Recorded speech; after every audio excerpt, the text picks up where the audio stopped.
in your goals in life, are you complying? Are you making progress? What do those two things mean?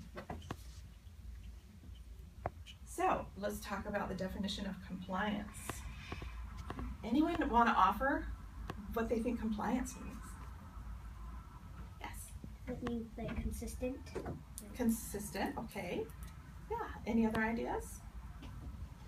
Yes. Like using it in your life and being able to use what you've learned every day. Okay, good suggestion, yes. Maybe like sticking with it, like not backing out. Okay, good. Any other suggestions? Okay. In my reports, compliance it's binary. That means yes or no. Either you're doing it or you're not. You went to that parenting class or you didn't. So for that reason, it's measurable. It's easy to measure. You did it or you didn't. So that's compliance. It shows action, but does it really show meaningful change? So let's talk about progress. What would be different from compliance to progress? What's progress? How would you define that? Progress is like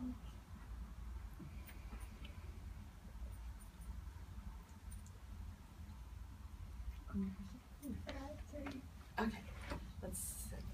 Well, compliance means like yes or no, but progress means you're moving forward little by little. Very good, very good. You're getting better at something.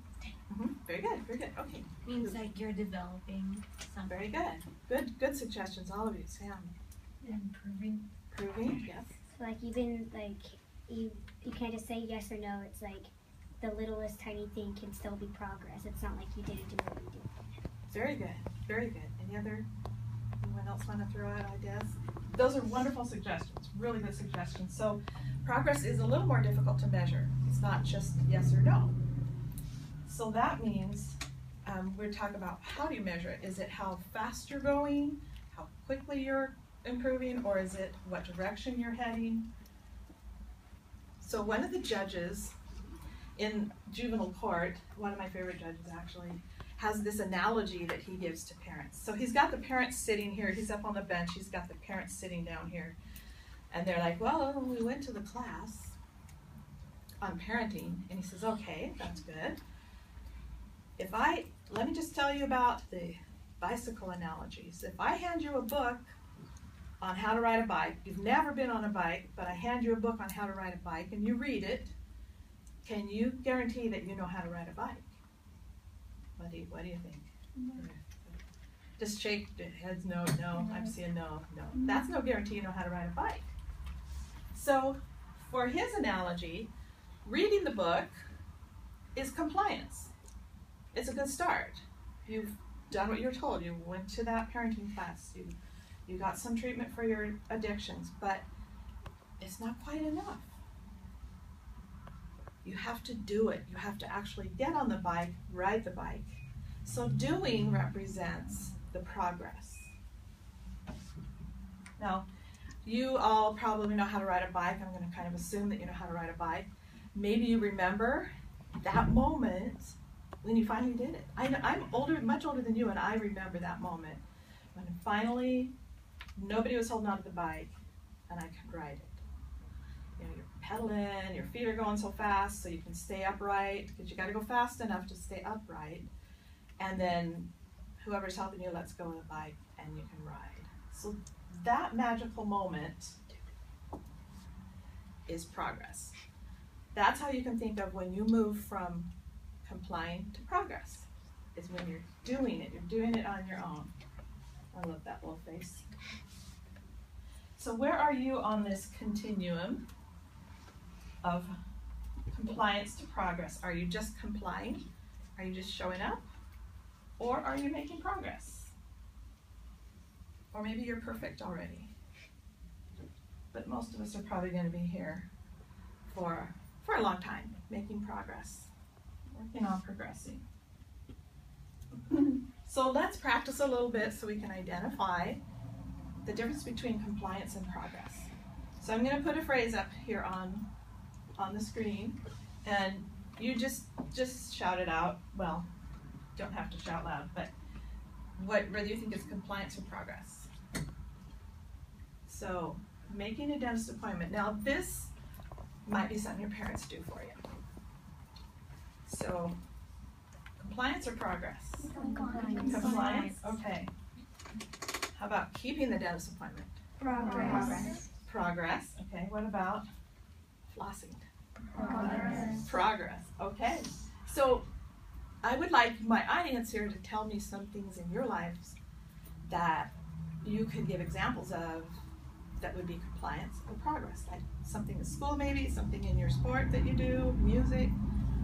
Maybe because I play basketball and volleyball, just not showing up to it. You have to actually play to do it. Like maybe dribbling the ball, that's progress, but not just standing there holding a ball. Very good. Okay. Saying that you're gonna learn to play an instrument, and that's compliance. You're gonna saying you're doing something, and then progress is actually learning how to doing it and practicing it. Very good. Like compliance would be writing down my homework in like a planner or something, and then progress would probably be getting it out and starting to do it. Very good. Okay. You could be at school and you can get your math homework, and then you can do it and just kind of guess on it, or you can still do it, or you can be progressing at it by going to the teacher and asking questions. Very good. Okay. Mine was homework too. Like, not just take it home and not do it. Just do it and turn it in, and then do your next assignment and turn it in. Very good.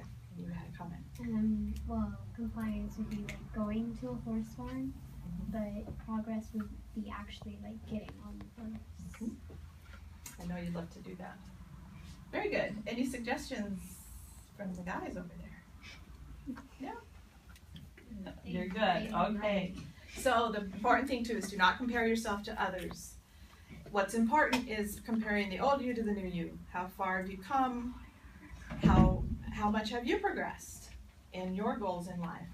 And this can be hard. You know, progressing is difficult. Sometimes it's just a little bit at a time. So let's look at a scripture from Alma and what he had to say about progress and what can happen. Can I get a reader in here that's really Lindsay? Go ahead. Nevertheless, because those miracles were worked by small means, it did show unto them marvelous works. They were slothful and forgot to exercise their faith and diligence. And then those marvelous works ceased, and they did not progress in their journey. Very good. So what can happen? Maddie, go ahead. Well, like, it was kind of saying that they were slothful, like they didn't do it really, but so they didn't show any progress. They just went there. They didn't do anything about it. Okay, so go ahead. You can say like you have faith and you believe, but then how are you exercising that same faith? You can progress that faith by practicing it. Okay, and you had a comment? Did you have your hand up? Okay. Did you, Natalie? No. Okay, so what happens is you can be progressing, but you can lose that progress. It can stop if you're being lazy and not showing faith, exercising faith. So my challenge to you is to keep this in your thoughts when you're setting goals, when you're doing the things that you like to do. Think about, am I just complying, just showing up, or am I making progress and improving? Thank you very much.